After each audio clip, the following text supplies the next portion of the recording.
Welcome back, dear students. We have started with the chapter hydrocarbons. We have done classification, definition of hydrocarbons, and we have seen how does the structure of alkanes looks like. In that one, methane we have done, and we have gone through the nomenclature of the hydrocarbons. Later part we have done regarding the preparation methods. After that, we have done a most important reaction like Wood's reaction, decarboxylation reaction, and we also we discussed regarding the chlorination of methane. Chlorination of methane is a chain reaction in which we have covered preparation of chloromethane, dichloromethane, trichloromethane, and at the end of the fourth step of the reaction we have seen formation of carbon tetrachloride also. And there is a mechanism that is not necessary for you for the syllabus. It is been deleted. Just chill with that one, don't worry. After chlorination of a methane, we supposed to understand regarding combustion reactions. Combustion reactions are generally carried out in presence of oxygen. Here, in this combustion reaction, generally we are going to provide a limited amount or what fixed amount of oxygen is going to be provided to form the combustion process. Combustion in the sense it is going to be carried out in presence of heat. Heating is required.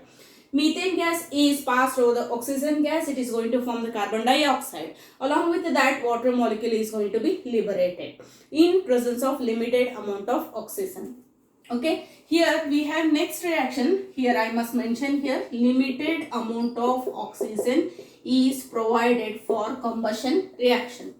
Controlled oxidation we have to understand. In controlled oxidation we generally make use of catalyst. Copper is the catalyst and we are heating the reactant mixtures to 550 Kelvin under the pressure 100 atm atmospheric pressure.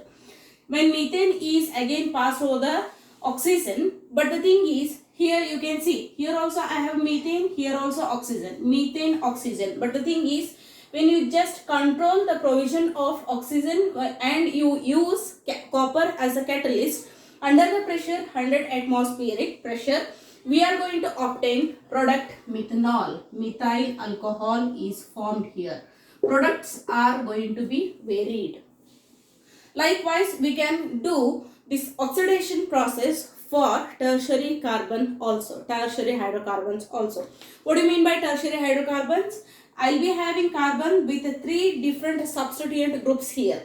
That carbon is referred as tertiary carbon atom. When tertiary group or tertiary any hydrocarbon is going to be oxidized, nascent oxygen, in bracket if you write the oxygen atom, it is going to be referred as nascent oxygen. When it is being treated with a nascent oxygen in presence of a strong oxidizing agent, we all know potassium permanganate, KMnO4 is a very good oxidizing agent. When we treat it, these two mixtures with respect to potassium permanganate, strong oxidizing agent, respective alcohols are formed. Tertiary alcohols are formed. Tertiary hydrocarbons, when treatment with potassium permanganate, which is considered as strong oxidizing agent, respective tertiary alcohols are formed. Tertiary alcohols are formed due to the process of oxidation. Lastly, we have here again, this is complete oxidation I have written. Here if you consider incomplete oxidation in the sense we are not going to provide any oxidizing agent, only we supply the oxygen atom or oxygen. CH4, methane on oxygen provision, that is incomplete oxidation. Addition of oxygen, definitely it is referred as oxidation process. Here methane is going to be added up or it is passed over the oxygen. We are going to eliminate a major product, water molecule is liberated, major product carbon is obtained. So this is referred as carbide. Incomplete oxidation of methane with respect to oxygen provides a product referred as carbide. This carbide formation reaction is generally somehow important because this carbide which is obtained here is generally used in ink fillers or printer inks preparation. In those cases generally it is being used. So it is considered to be an important reaction. So far what we have studied, we have seen three reactions in which first one is combustion. In the limited supply of the oxygen atom, we have obtained carbon dioxide and water molecule is liberated.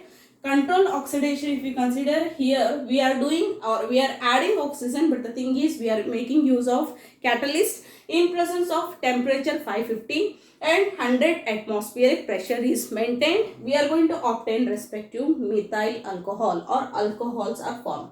Similarly, reaction is holds good for tertiary hydrocarbons also.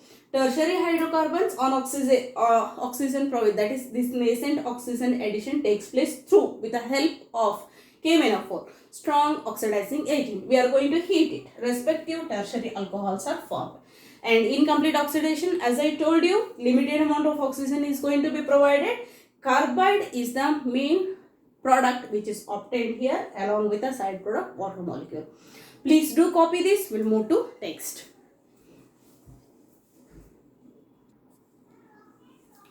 Okay, dear students, now let us understand regarding aromatization process. What is the meaning of aromatization? We have to understand first. When you consider aromatization, we will be making use of aliphatic compounds or straight chain hydrocarbons are going to be cyclized to make a aromatic group. We all know aliphatic compounds and aromatic compounds are entirely different, in which aliphatic compounds will be having saturation, aromatic compounds will not be having any saturation in the structure, and they are generally possesses benzene as a skeleton, as a parent molecule.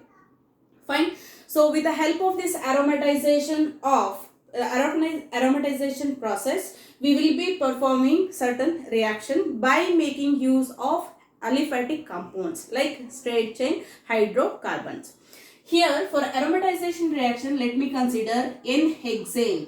When N-hexane is heated with, catalyst like V2O5, vanadium pentoxide.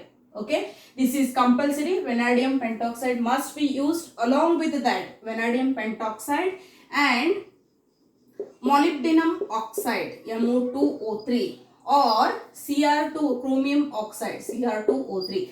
These two are optional. Either of the one we can make use. And that in presence of aluminium Al2O3 trioxide must be used, and here V2O5 is compulsory. These two are optional and it is compulsory. They will be acting as a medium for the reaction to carry out. And here after these conditions or these catalysts what we are making use here, along with we have to maintain temperature 773 Kelvin, and that pressure we are maintaining 10 to 20 atmospheric pressure. Fine. To obtain N-hexane is heated with these reagents in presence of 773 Kelvin and 10 to 20 atmospheric pressure to obtain aromatic compound. Or aromatic groups. Let me write the reaction here. Okay, so this is the statement for the aromatization reaction. Let me consider N-hexane, CH3, CH2, CH2. Can I write like this? CH2. This is CH2 and here it is CH3. So in total how many carbon atoms? 1, 2, 3, 4, 5, 6 carbon atoms. N-hexane, if you write the straight chain in this fashion I have written, so that process of aromatization will be easy. And when you consider these starting material N-hexane, it should be heated to 773 Kelvin and the pressure should be maintained, it is 10 to 20 atmospheric pressure. 10 to 20 atmospheric pressure. And one more condition what we have to maintain, we have to make use of vanadium pentoxide in presence of MO2, molybdenum oxide MO2O3, or we can make use of chromium trioxide in presence of alumina Al2O3. It will be providing the medium to the reaction to carry out, Al2O3. So these all are conditions to carry out this aromatization process. So see here what happens. From each we are going to remove one hydrogen atom. Here CH3 we have one hydrogen atom is going to be removed. Here we have CH2, CH2, CH2, CH2 is there. So that if you just remove one hydrogen atom here, the hydrogen atom will be come and it is going to provide their electrons to the next surrounding carbon atom. So that aromatization process is going to take place very easily. CH2 just liberate, that is 2 hydrogen are going to be provided. This carbon atom is going to provide its hydrogen to the neighboring, and here double bond comes, here double bond comes, and totally aromatization process takes place. And see here, from each of these 4 carbon atoms we are just removing 4 hydrogen atoms. Fine. So 4H2, each hydrogen we are going to remove of one hydrogen, and from here we are just removing 2 hydrogen atoms. Just see, if you have CH3, you are going to remove off 2 hydrogen here, because it is only all benzene, we all know it is with only 6 hydrogen atoms. Okay, so just you can check out here how many hydrogen atoms are there. 3 plus 3, 6, 8, 10. Here we have 12 and here we have 16. 14. 3 plus 3, 6, 8, 10, 12, 14 are there. Out of 14, you can see here that how many of are remaining in the product size? Only 6 are remaining. This is the product referred as aromatic compound. Okay, aromatic benzene. It is referred as aromatic benzene. 4 2s are 8. 8 plus 2, 10. 10 plus 2, 12. 12 plus 2, 14. Yes, the reaction is balanced. This is how we are going to carry out aromatization reaction. Aromatization reaction generally carried out from higher alkanes. It is not necessary that we have to consider only N-hexane. We can also consider substituted compounds also. In place of this CH3, if you have CH2 and one more CH3 is there, then the product obtained will be toluene. Here in place of H, you will be having CH3. So all those things are generally possible, and for your board examination they are going to ask such reactions, that is aromatization reaction. For your competitive examination part, they may give certain substituents here. But the thing is, you have to remember the condition, that is vanadium pentoxide in presence of molybdenum oxide, chromium oxide, either of the one, and alumina is the medium. 773 Kelvin temperature should be maintained in presence of 10 to 20 atmospheric pressure. We are going to obtain respective aromatic compound. Here the compound which is obtained is referred as benzene. Fine. This is all about aromatization reaction. Please do copy this. We'll move to next.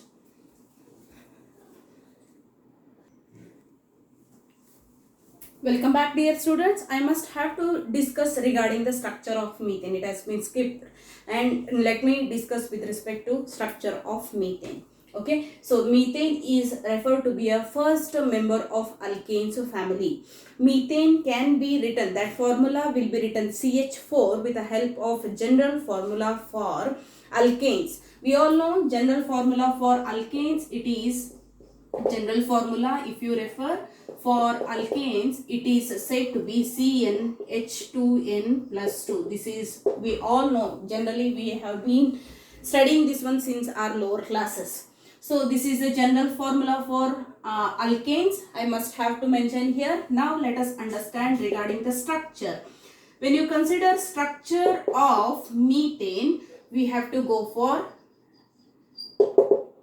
hybridization. How does it looks like? When you consider methane formula, I told you it is a CH4 and it is being extracted from the formula, general formula, that is CnH2n plus 2. When you consider methane, I must have to tell you atomic number for carbon, it is 6. It will be having totally 6 electrons in it.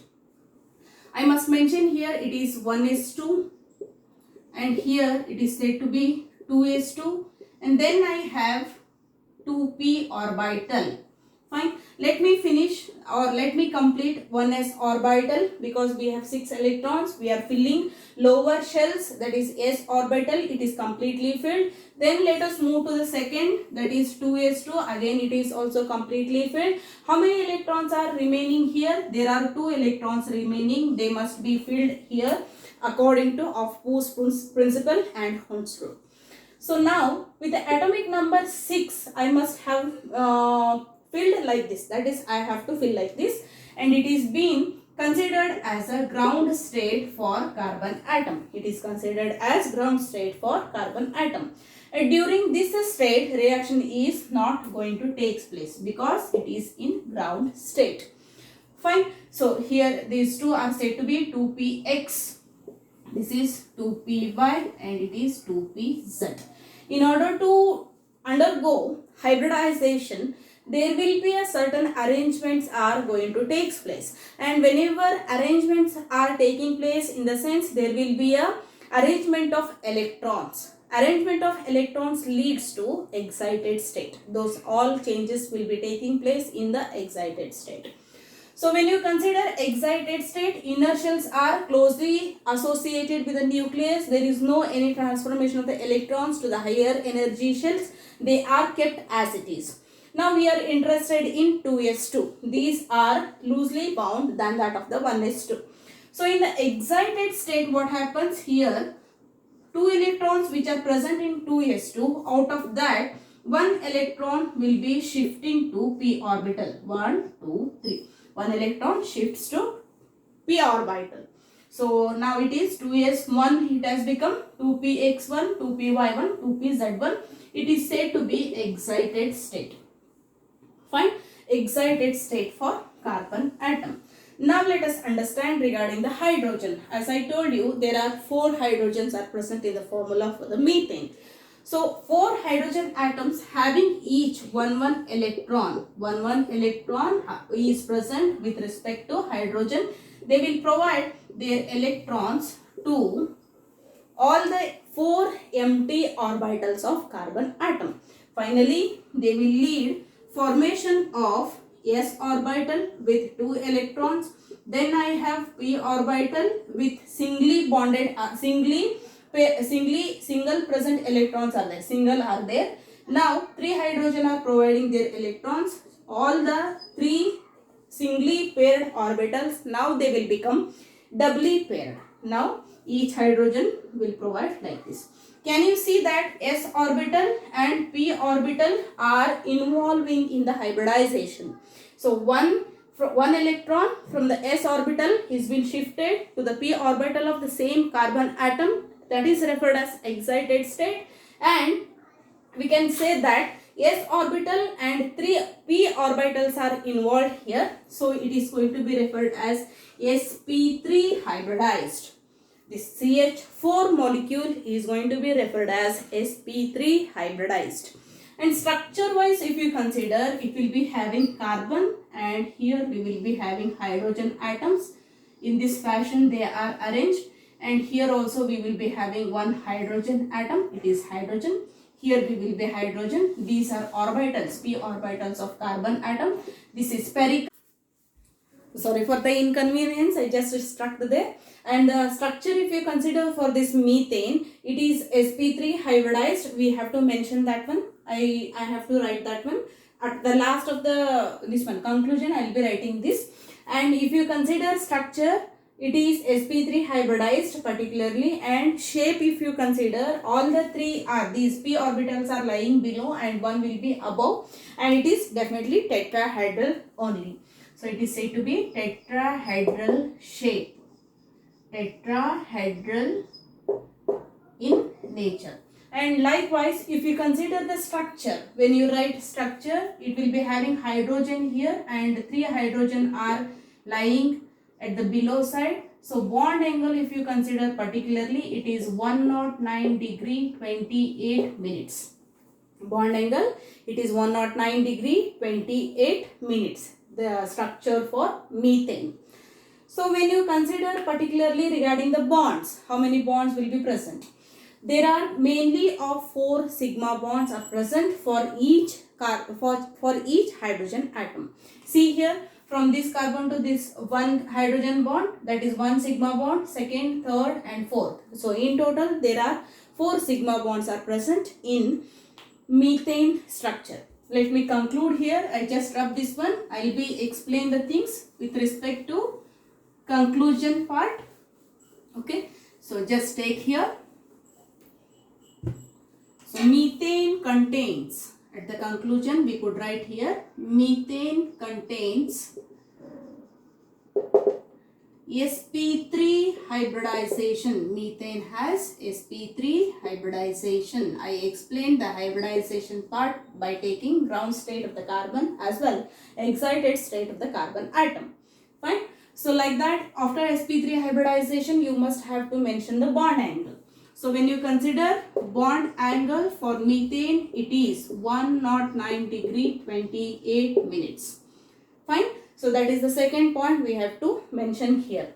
And at the last we have to tell regarding bonds. How many? Totally 4 sigma bonds are present in methane molecule. This much you supposed to mention in your conclusion part. Sometimes this question can be asked for 2 marks. Please do copy this. We'll move to next.